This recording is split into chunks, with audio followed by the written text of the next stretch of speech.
তো বন্ধুরা, শুভ সকাল। আর আমি ব্যাগ নিয়ে কোথায় বেরিয়েছি চলো এই ভিডিও তোমাদের সবটাই বলবো। ভিডিওটা প্রথম থেকে শেষ অবধি দেখতে থাকো তোমরা বন্ধুরা।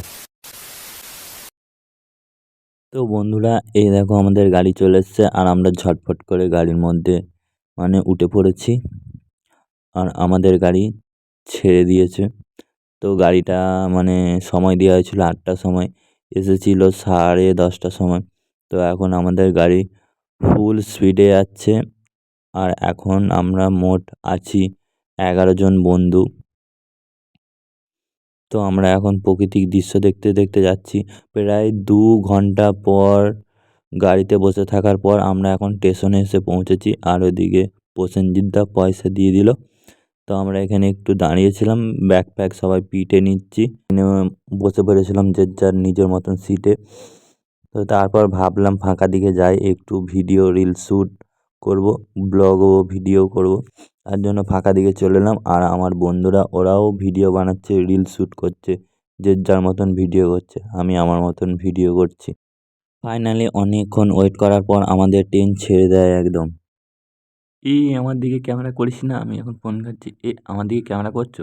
সবাই কিষানকে একটু সাপোর্ট করবে, সবাই একটু লাইক কমেন্ট শেয়ার সাপোর্ট করবে, কিষানের পাশে থাকবে। তো আমরা সবাই ফোন টোন ঘেঁটে গল্প টল্প করে খাওয়া দাওয়া করে সবাই কিন্তু ঘুমিয়ে পড়লাম। তো তারপরেই বন্ধু আমার ঘুম ভেঙে যায় সকাল সকাল, প্রায় তখন বাজবে 5টা 5:30। আর ঘুম থেকেই উঠে দেখতে পাই এই বড় পাহাড়টা। জানলার ফাঁক দিয়ে দেখছিলাম প্রাকৃতিক দৃশ্য, একদম পুরো মন। আমার চুলটা ঠিক সামনের দিকে চলে আসছিলো, তাই আর কি একটু স্টাইল দিয়ে চুলটা ঠাড়ো করে নিলাম। আর জানলার দিকে প্রাকৃতিক দৃশ্য দেখতে দেখতে, চলো তোমরাকে প্রাকৃতিক দৃশ্য দেখায়, তোমরাও দেখলে দেখতেই মন করবে, দেখতেই মন করবে, কি বলবো। এই যে ট্রেনটা যাচ্ছে, হাজার হাজার ঘরের ছেলে মেয়েরা অনেক স্বপ্ন নিয়ে বাইরে, কেউ পড়াশোনার জন্য, কেউ কাজের জন্য যাচ্ছে। এক সময় আমিও গিয়েছিলাম, প্রায় অনেক বছর ওয়েট করার পর আমিও ফাইনালি এখন বাড়ি যাচ্ছি। তারপরে আমরা এখন হাওড়া এসে পৌঁছে গেছি। আর তার সাথে গরম গরম চা বিস্কুট খেয়ে নিলাম। আর এখানে আমাদের ব্যাগ লাগেজ রাখা হয়েছে, সবই টিকিট কাটা হয়ে গেছিলো, আমরা এখানেই ছিলাম। আর আমাদের খবর হয়ে গেছে ট্রেন ঢুকবে। আর জিৎ তো হাই করে দিল। তো অনেক সবাই মিলে হাওড়া থেকে আসার পর ওরা কিন্তু ওদের খন্ডের স্টেশনে চলে এসছে, ওরাকে এরপর নামতে হবে। আর আমাকে দেবীপুর অবধি কিন্তু বন্ধুরা একা একা যেতে হবে, খুব মনটা খারাপ হচ্ছে, সবাই একসাথে এসেছিলাম। আর ওরাকে আমি সবাইকে খুব মিস করছি আর টাটা করে দিলাম।